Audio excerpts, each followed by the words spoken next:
బేహద్దు పరం మహాశాంతి. బేహద్దు పరం పరం పరం మహానాత్మలకు, దివ్యమైన శ్రేష్ఠ ఆత్మలకు, జాగృతమైన పరం మహాన్ ఆత్మలకు, విశేషమైన సేవ చేస్తున్న శ్రేష్ఠ ఆత్మలకు, బేహద్దు ఆత్మిక పరివారమునకు, ఆత్మిక సోదరీ సోదరులకు, బాపూజీ దశరథభాయ్ పటేల్ తెలుగు ఛానల్కు స్వాగతం. ఈరోజు 423 లైవ్ ఎపిసోడ్లో మనం తెలుసుకోవాల్సిన చాలా ముఖ్యమైనటువంటి టాపిక్ ఇది. సాధకుడు, సాధన, ఆచరణ. సాధ్య, సాధన, సాధక్, ఈ మూడిటి లోపల గల మూలమైనటువంటి సత్తా ఒకటే. మూలంగా ఆత్మ పరమాత్మకు ఉన్నటువంటి సత్తా ఒకటే అంటూ చెప్తున్నటువంటి అనంతభాయ్ లైవ్ ఎపిసోడ్కి తెలుగు అనువాదం మనము ఈరోజు తెలుసుకుందాము. ఈ యొక్క టాపిక్ పరమ విశ్రాంతి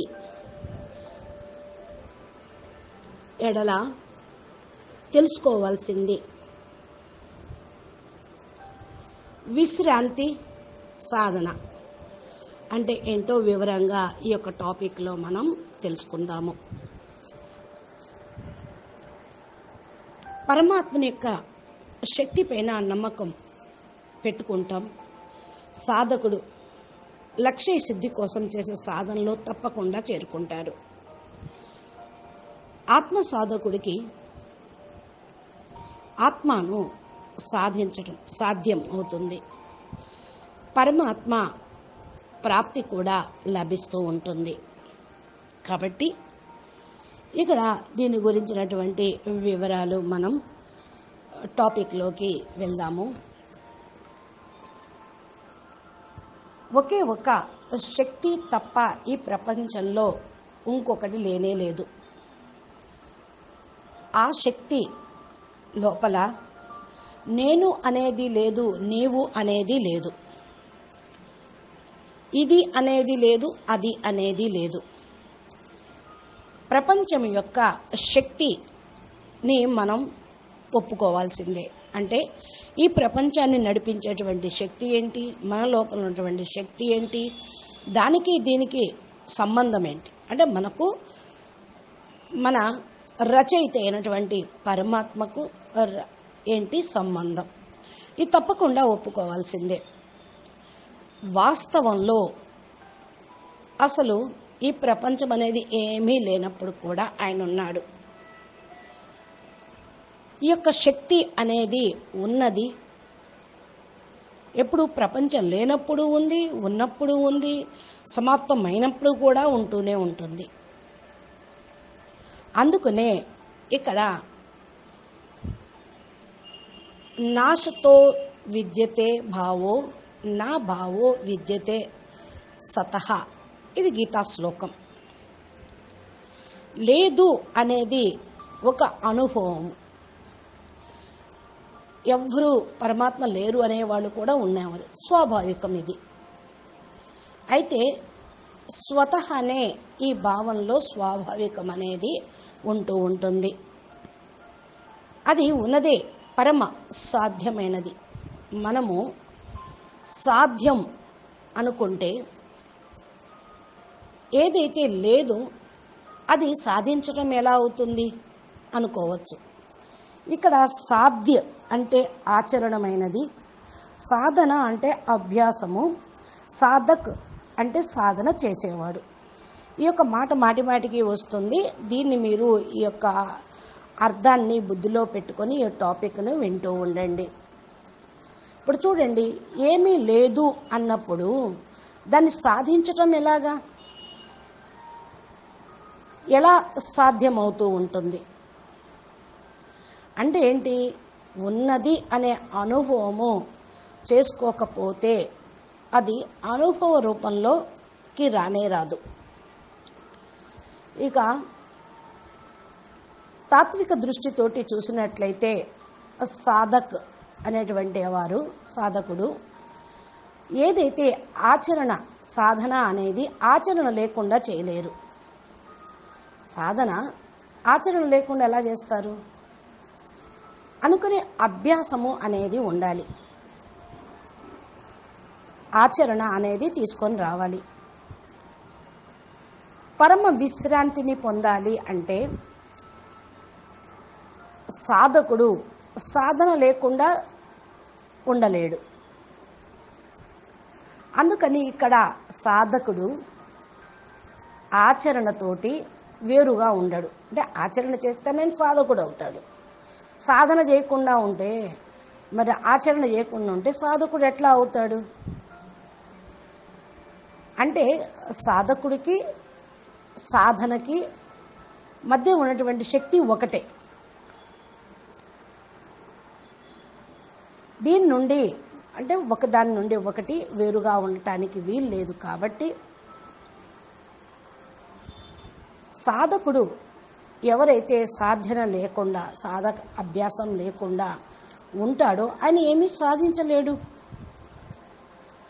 అయితే ఎవరి యొక్క ఆశ్రయం లేకుండా, పదార్థాల ఆశ్రయం లేకుండా ఏ పని చేయకుండా ఆచరించటం అనేది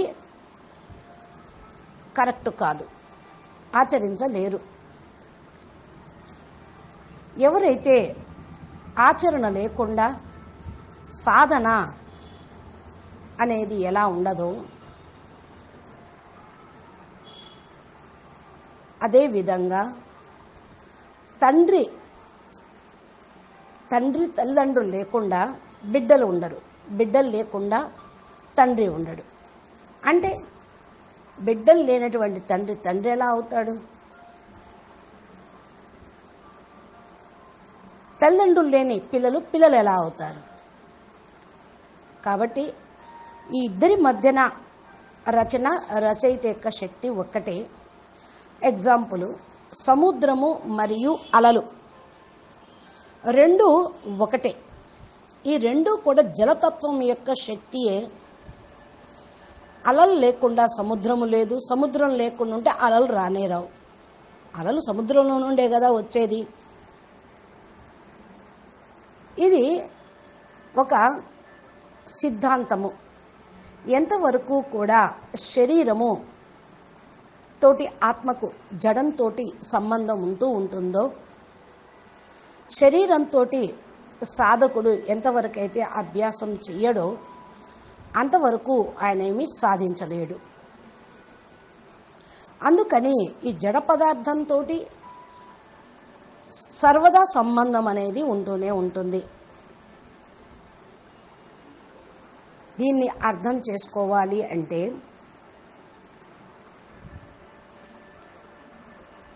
వారు తమ మనసు నుండి ఏదైతే శక్తి వస్తూ ఉంటుందో ఆ శక్తి ఎక్కడి నుంచి వస్తుంది? మనసులో ఉన్న శక్తి నుండే సాధకుడు అభ్యాసము అనేది చేయగలడు. శక్తి లేకపోతే సాధకుడు అభ్యాసం కూడా చేయలేడు.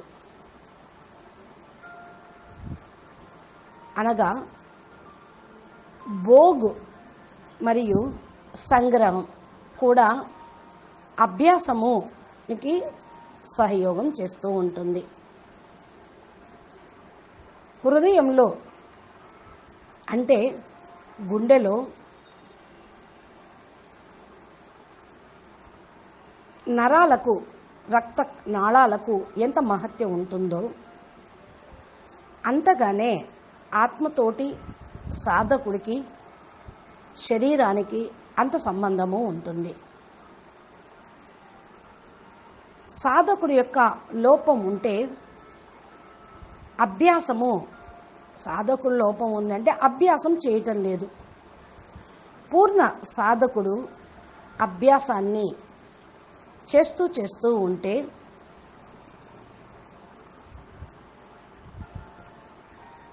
అమర విశ్రాంతి, పరం విశ్రాంతి అనేది పొందగలుగుతాడు. ఇక్కడ మనం తెలుసుకోవాల్సింది, మనం లక్ష్యాన్ని ప్రాప్తి పొందాలి అంటే శరీరంలో నేను, నాది లేక నా కోసము అని ఏదైతే అనుకుంటూ ఉన్నారో, అప్పుడు సాధకుడికి ఈ యొక్క ఆచరణ తోటి అప్రాప్తే కనిపిస్తూ ఉంటుంది. అంటే ఎప్పుడైతే దేహాభిమానం వస్తుందో, అహంకారం వస్తుందో ఆచరణ చేయలేడు ఆ సాధకుడు అని అర్థం. ఇక ఆచరణలో తన స్వశక్తి తప్ప ఇంక వేరే దాన్ని స్వీకరించలేడు. ఇక ప్రాప్తి యొక్క పవరు పెరగటం ఎలా జరుగుతుంది? ఇక్కడ సాధకుని యొక్క దృష్టిలో కేవలం ఒకవైపే ఉండటం జరుగుతుంది. ప్రపంచము అనేది ఉందా లేదా అనేది. ప్రపంచం లేదు అంటే అంత క్రితము లేదు, అయిపోయిన తర్వాత ఉండదు. ప్రస్తుతం వర్తమానంలో ఇప్పుడు ప్రపంచం ఉంది. సాంసారిక స్థితి లేకపోతే ఉత్పత్తి, ప్రళయము, లయము అనేది కూడా జరగదు. ఎప్పుడైతే ఇది తెలుసుకుంటారో సాధకుడు, దానిపైన లక్ష్యం పైన విశ్వాసం అనేది లేని కారణం వల్ల ప్రేమ అనేది కలగదు. విశ్వాసము, ప్రేమ ఆ యొక్క ఆచరణలో ఉంటేనే తెలివి అనేది కలుగుతూ ఉంటుంది. పరమాత్మ శక్తి పైన నమ్మకం పెట్టుకున్న సాధకుడికి లక్ష్య సిద్ధి చేసే సాధనతోటి తప్పకుండా చేరుకుంటాడు. సాధకుడు ఆత్మ, సాధ్యము పరమాత్మ. ఇది సముద్రము మళ్ళా అలల యొక్క కనెక్షన్ ఏ విధంగా కోరిలేషన్ ఉంటూ ఉంటుందో, రెండిటికి మూలము ఒకే యొక్క శక్తి, తత్వశక్తి. ఇలాగే ఆత్మ లోపల క్రియేటర్ యొక్క శక్తి ఉంది, పరం లైట్, పరం ప్రకాశం. క్రియేటర్ తోటి క్రియేషన్కు ఎప్పుడు కనెక్షన్ ఉంటుంది, వేరయ్యి ఎప్పుడు ఉండరు. సాధకుడికి ప్రకృతి అనగా శరీరము పైన అభిమానంతో, ప్రపంచమైన అభిమానంతో ఉంటే అది ఆత్మను భ్రమింపజేస్తూ ఉంటుంది. భూమిపైన చిన్న చిన్న శక్తులు కనెక్షన్లు జోడించిన కారణం వల్ల పరమాత్మతోటి కనెక్షన్ జోడించలేరు. ఈ ప్రపంచంలో అనేక రకాల శక్తులు బయటకు వచ్చినాయి చూపించటానికే. భూత ప్రేతాలను పారదోలే శక్తి, రాజ్యశక్తి, ధర్మశక్తి, జనశక్తి, ధనశక్తి, ఇక చాలా వచ్చేసినాయి. ఇవే మానవుల్ని ఇరికించేసినాయి. కొంతమంది తంత్ర మంత్ర సిద్ధుల్లోనూ, కొందరు ఇవి చేస్తూ ప్రకృతిని కంట్రోల్ చేస్తూ ఉంటారు. గాలిని ఆపేయచ్చు, సూర్యుడు ఉదయించడం ఆపేయచ్చు, రకరకాలుగా చేస్తూ ఉంటారు. కానీ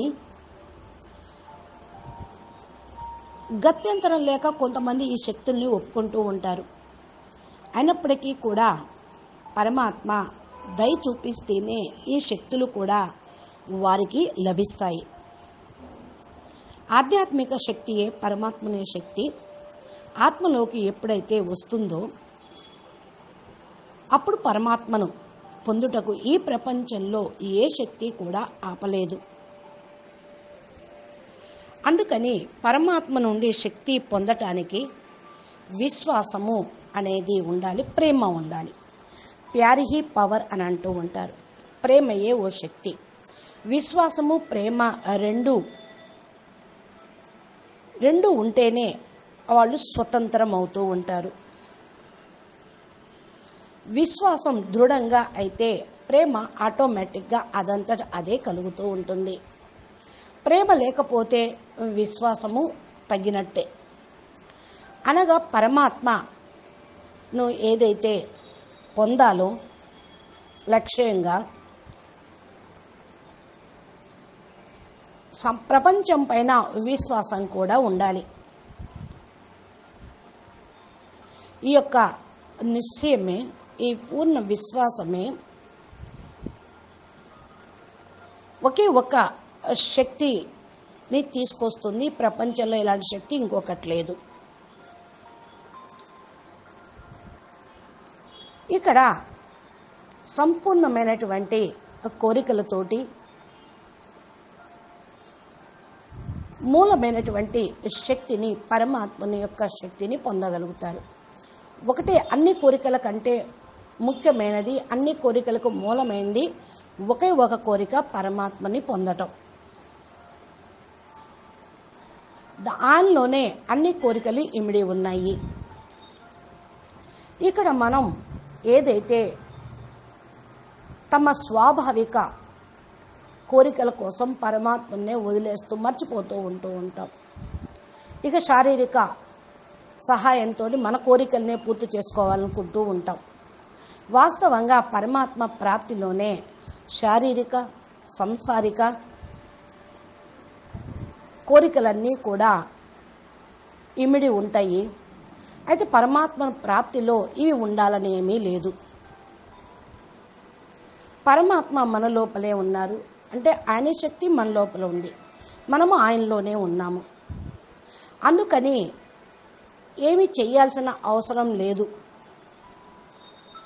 ఏదన్నా చెయ్యాలి అంటే అది ప్రపంచం యొక్క కోరికల కోసం చెయ్యాలి. పరమాత్మని కోసం ఏమి చేయాల్సిన అవసరం లేదు. ఇక్కడ చూడండి, చూడటానికి కళ్ళు అవసరం, కానీ చూడకుండా ఉండటానికి కళ్ళేం అవసరం లేదు కదా. పరమాత్మని కళ్ళు మూసుకొని ధ్యానం చేస్తూ ఉంటే ఈ కళ్ళు అవసరం. త్రినేత్రం, జ్ఞాననేత్రం, దివ్య నేత్రం కావాలి. నామ జపం, కీర్తన మొదలైన సాధనకు అవసరము నోరు. కానీ సైలెన్స్గా మనసు లోపలే మానసిక మౌనంతో ధ్యానం చేస్తూ ఉంటే నోరు అవసరం లేదు. చెయ్యాలి అనుకుంటేనే కర్మేంద్రియాలకు సామర్థ్యం కావాలి. ఏమీ చేయకుండానే సామర్థ్యం వచ్చేదే పరమాత్మ యొక్క శక్తి. మనం పరమాత్మ యొక్క అంశలం. అందుకే మన యొక్క సంబంధం ఆయనతోటి ఎప్పుడూ అవినాభావంగానే ఉంటూ ఉంటుంది. ఇది తెంచుకోవాలన్నా తెగేది కాదు, ఎవరు తెంచేది కాదు. మన యొక్క సంబంధం శరీరంతో పాటు కాదు, నా శబ్దంతో పాటు కాదు. శబ్దము, స్పర్శ, రూపము, రసము, గంధము ఇవన్నీ కూడా స్థూలమైన విషయ వాసనల కోసం. పరమాత్మ కోసమైతే దృఢ విశ్వాసము, ప్రేమ, సత్య సాధకుడికి చాలా అవసరము. దృఢ విశ్వాసం లేకపోతే భగవత్ ప్రాప్తి లభించదు. భగవంతుణ్ణి అడుక్కోవటమే. ఇంకా మనం శారీరక ప్రపంచంలో దీన్ని మర్చిపోయాం. తప్పును కూడా తప్పు అనుకోవటంలో కూడా ఆలస్యం చేస్తూ ఉన్నాం. తప్పును ఎప్పుడైతే అర్థం చేసుకుంటూ ఉంటామో వాటిని సమాప్తి చేసుకోవడానికి ఆలస్యం అనేది ఉండదు. పరమాత్మ యొక్క ప్రాప్తికి ఒక నియమం అనేది ఉన్నది. పదార్థము మరియు క్రియ ఈ రెండూ కూడా అసత్యమే. అసత్యం ద్వారా సత్యాన్ని ఎప్పుడూ మనం పొందలేం. అందుకని అసత్యాన్ని, ఆసక్తిని వదిలిపెట్టాలి.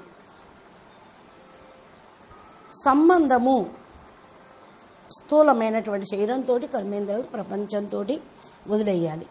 ఇక్కడ దీనికోసం అసత్యమైన ప్రపంచం నుంచి మనం విముక్తి పొందాలి అంటే సదా 3 మాటల్ని జ్ఞాపకం ఉంచుకోండి.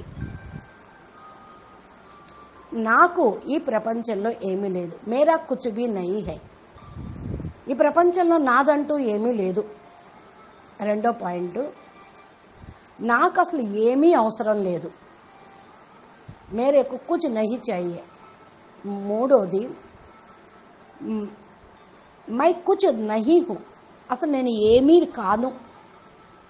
ఈ 3 విషయాలని గంభీరపూర్వకంగా ఆలోచించినట్లయితే ఫస్ట్ విషయం, నాకు ఏమీ లేదు అంటే దీన్ని ఎలా స్వీకరించాలి అంటే సాధకుడు దీని గురించి మనన చింతన చేస్తూ ఉంటే మన వెంట ఏమి తీసుకొని వచ్చాం, మన వెంట ఏమి తీసుకొని వెళ్తాం. ఇలా మనం ఆలోచించడంతో సాధకుడికి తెలిసిపోతుంది ఏమీ తీసుకొని రాలేదు, ఏమి వెళ్ళేటప్పుడు తీసుకొని వెళ్ళేది లేదు. దీని యొక్క తాత్పర్యం ఏం బయటకు వస్తుంది, ఏ వస్తువు అయితే లభిస్తుందో మన నుంచి దూరం అయిపోయిందో మనది కానే కాదు. ఏ వస్తువు ఉత్పత్తి మరియు నష్టమవుతూ ఉందో అవి మనవి కానే కాదు. ఏ వస్తువు వస్తూ ఉంటుందో వెళ్ళిపోతూ ఉంటుందో అది మనవి కాదు. అంటే ఏంటి, స్వయం మనకు లభించిన మన నుండి దూరమైన ఉత్పత్తి అయినా నష్టమైపోయినా వస్తున్నా పోతున్నా దీన్ని బట్టి ఏం రుజువు అవుతుందంటే అనంత బ్రహ్మాండంలో మనకు ఆవగింజైన వస్తువు కూడా మనది లేదు అని.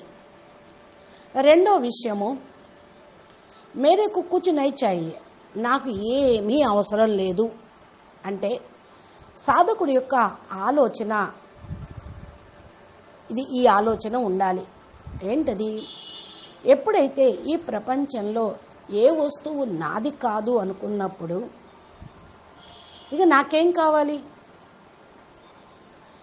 శరీరాన్ని సొంతం చేసుకోవటానికి శరీరానికైతే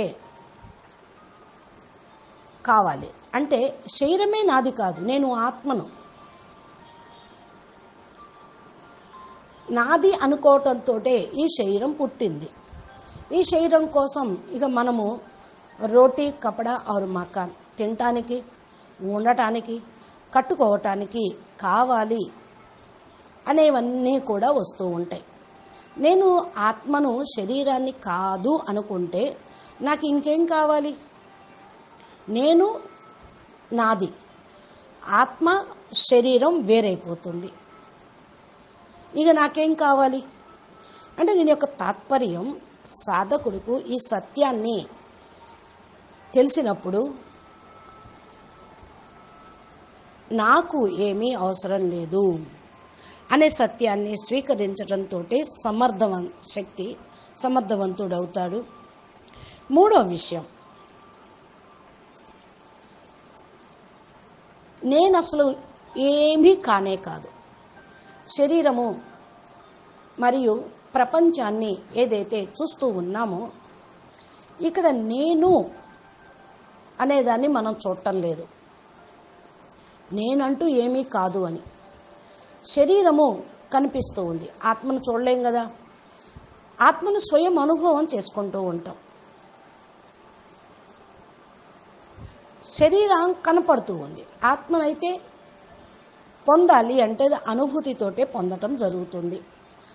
నాది అనేటువంటి భావన ఎప్పుడైతే వదిలేస్తాడో సాధకుడు, నేను ఆత్మను అని సాధకుడు ఎప్పుడైతే స్వీకరిస్తాడో ఈ సత్యాన్ని, అప్పుడు నాకేమీ అవసరం లేదు అనేదాన్ని స్వీకరించినప్పుడే సమర్థత అనేది వస్తుంది. దేనిలో అయితే ప్రపంచం యొక్క మమత, పరమాత్మని యొక్క జిజ్ఞాస అనేది మై అనేది తీసుకొని వస్తుంది. వాస్తవంలో నేను అసలు ఏమీ కాదు, మై కుచ్ నహీ హై. ఇంకా విషయం మనం లోతుగా వెళ్తే ఆలోచించేది, సుషుప్తావస్థలో స్వయం మనం ఉంటామా, నేను అనేది ఉండదు అక్కడ. సుషుప్తలో స్వయం భావన అనేది సమాప్తమవుతూ ఉంటుంది, మై అనే భావన లోపిస్తూ ఉంటుంది. అప్పుడు నేను ఏమీ కాదు, లేను, మేరా కుచ్ నహీ హై, మేరకు కుచ్ నహీ హై. ఈ రెండు మాటలు రుజువైపోతూ ఉంటాయి. నేను అనేటువంటి శక్తిలో అన్నీ కూడా విలీనమైపోతాయి. దీని యొక్క తాత్పర్యం ఏమినగా చైతన్యం యొక్క అంశము చైతన్య తత్వంలో మరియు జడ అంశము జడం లోపల విలీనమైపోతుంది. ఒకే ఒక్క శక్తి తప్ప ఇంక ఏమీ లేనే లేదు. ప్రకృతి స్వరూపము పదార్థము, క్రియ, పని. పదార్థం యొక్క ఉత్పత్తి మరియు వినాశనం రెండూ జరిగేయే. క్రియ యొక్క ఆరంభము, అంతము రెండూ ఉంటాయి. శరీరానికి సంబంధించిన పదార్థాలు ఆశ్రయము, పరాశ్రయము. క్రియ యొక్క ఆశ్రయము, పరాశ్రయము, పరిశ్రమ అనేది ఉంటుంది. క్రియకు పని చెయ్యాలంటే పరిశ్రమ పడాలి. పరమాత్మ ప్రాప్తి కోసం క్రియ, పదార్థం అనేది అవసరం లేదు. ప్రపంచంలోనివన్నీ పొందటానికి పని చెయ్యాలి, పరిశ్రమ చెయ్యాలి. కానీ పరమాత్మని పొందుటకు ఏమీ చేయాల్సిన అవసరం లేదు. శరీరము మరియు ప్రపంచం యొక్క సహాయంతో పరమాత్మని మనం పొందలేం. ఎవరైతే ఈ తత్వాన్ని గ్రహిస్తూ ఉంటారో పరిపూర్ణంగా వారికి పరమాత్మ ప్రాప్తి లభిస్తూ ఉంటుంది. శ్రమ పడితే పరమాత్మ పొందాల్సిన ప్రాప్తిని దూరం అయిపోతూ ఉంటుంది. ఎందుకని అంటే శరీరం యొక్క కర్మేంద్రియాలతోటి కంటికి కనిపించని పరమాత్మని ఎలా పొందగలం? ఇంద్రియాలు, మనసు, బుద్ధి, యోగ్యత, బలము ఇవన్నీ కూడా ప్రకృతికి సంబంధించినయే. దీని ఆశ్రయం తీసుకోవటము అంటే ప్రాకృతిక ఆశ్రయమేగా. ప్రాకృతిక ఆశ్రయంలో ఉంటే పరమాత్మ ప్రాప్తి ఎలా లభిస్తుంది? మనకు శారీరక ప్రాకృతిక ప్రాప్తి మన దగ్గర శాశ్వతంగా ఉండేది కాదు. అందుకని శరీరం ద్వారా ఏదైతే మనం చేస్తూ వెళ్తూ ఉన్నామో కేవలం ప్రపంచంలో పొందేదాని కోసమే చేస్తూ ఉన్నాం. శరీరంతో జపము, ధ్యానము, పూజ, తీర్థ, వ్రతాలు ఇవన్నీ కూడా కర్మేంద్రియాలతోటి కర్మలు చేస్తూ ఉన్నాం. ఈ యొక్క భావంతో మనం చేస్తే మనకు ఇతరులకి లాభం ఉండొచ్చు. ఇవన్నీ కూడా హద్దులోనే ఈ ప్రపంచంలో ఉన్నాయి. ఎవరైతే తమ కోసం ఏమీ చేయకుండా ఉంటారో వాళ్ళు యోగి అవుతారు. తమ కోసం తాము చేస్తూ ఉన్నారో వాళ్ళు భోగి అవుతారు. అనగా దీని యొక్క తాత్పర్యం ఏంటి అంటే శరీరము ప్రపంచం యొక్క అంశ. అందుకని శరీరంతో చేసేటువంటి ప్రతి ఒక్క క్రియ ప్రపంచం కోసమే, మన కోసం కాదు. మనం అంటే ఎవరు? ఆత్మలం కదా. ఆత్మ కోసం మనకు కావాల్సింది కేవలం పరమాత్మ. అందుకని మనం పరమాత్మ యొక్క అంశలం కాబట్టి పరాశ్రయము, పరిశ్రమ ఈ రెండూ కూడా భోగానికి సంబంధించినయే. కర్మేంద్రియాలకు పరాశ్రయమై పరిశ్రమ చేస్తే అనుభవిస్తూ ఉంటాం. ఏదైతే పరాశ్రయాన్ని వదిలిపెట్టి భగవద్ ఆశ్రయాన్ని సొంతం చేసుకుంటూ ఉంటే, పరిశ్రమను వదిలేసి విశ్రాంతిని సొంతం చేసుకుంటూ ఉంటే వాళ్ళు యోగి అనబడతారు. ఎవరైతే పరాశ్రయాన్ని, పరిశ్రమను సొంతం చేసుకుంటారో వాళ్ళు భోగి అవుతారు. పరాశ్రయము మరియు పరిశ్రమ అన్నీ కూడా పరాధీనమే కదా. భగవద్ ఆశ్రయము, విశ్రామంలో అంత స్వతంత్రమే. కాబట్టి పరాశ్రయము, పరిశ్రమ ప్రపంచం కోసం, భగవద్ ఆశ్రయము, విశ్రామము మన కోసం. సాధకుడు తన లోపల ఏదైతే లోపాలు కనిపిస్తూ ఉన్నాయో అవన్నీ కూడా పరాశ్రయము, పరిశ్రమ వల్లే వస్తూ ఉన్నాయి. భగవద్ ఆశ్రయంలో, విశ్రామంలో వచ్చేటువంటిది జీవితమైన మానవుడి యొక్క జీవితం సంపూర్ణం, పరిపూర్ణం చేస్తూ ఉన్నది. భగవత్ శక్తి తప్ప ఇంకేమీ లేదు ఈ ప్రపంచంలో. ఎవరైతే సదా మనకు తోడుగా ఉంటూ ఉంటారో, మనం ఎప్పుడూ వదిలిపెట్టకుండా ఉంటారో, అదే భగవత్ ప్రాప్తి. ప్రపంచాన్ని పొందటం కోసం ఏదైతే కర్మలు చేస్తూ పరమాత్మ ప్రాప్తి కొరకు విశ్రాంతిగా ఉండటం, క్రియాశక్తితోటి పొందాలి అనుకోవటం, అక్రియతతోటి విశ్రామంతో శక్తిని పొందటం, ఈ రెండూ ఉంటూ ఉన్నాయి. సంపూర్ణ శక్తులు అక్రియతత్వంతో ప్రకటితమవుతూ ఉంటాయి. మానవుడు రోజంతా పరిశ్రమ చేస్తూ రాత్రి నిద్రపోతాడు. నిద్రలో కూడా నిద్రతోటి ఆయనకి అలసట అనేది తీరిపోతుంది. మళ్ళా ప్రొద్దున్నే లేచి కార్యోన్ముఖులు అవటానికి శక్తి అనేది లభిస్తూ ఉంటుంది. అందుకని తమ కోసం విశ్రాంతి తీసుకోవటం, ఏమీ చేయకుండా ఉండటం అనేది స్వయం కోసం చేయటం, పరమాత్మ కోసం చేయటం. రోజంతా కష్టపడటం, దేహముదే సంబంధికులకి పోగేయటం, రోటీ కపడా మకాన్ అంటూ పరుగులు తీయటం, ఇది భోగం అన్నమాట. విశ్రాంతి తీసుకోవటం సాధన. పరమాత్మ అనేవారు పరమ విశ్రామం యొక్క స్వరూపం. విశ్రామం తన కోసమే కాకుండా పరమాత్మను పొందటం కోసం.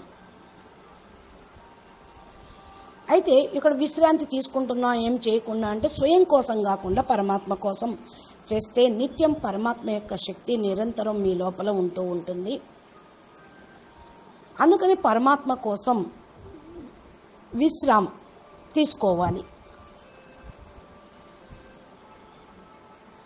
అయితే ఈ విశ్రాంతి తామసికంగా కాకుండా సాత్వికంగా ఉంటూ, గుణాతీతంగా అవుతూ, నిద్రాయోగంలో ఉంటూ, కర్మయోగిగా ఉంటూ సాధన చేస్తూ ఉంటే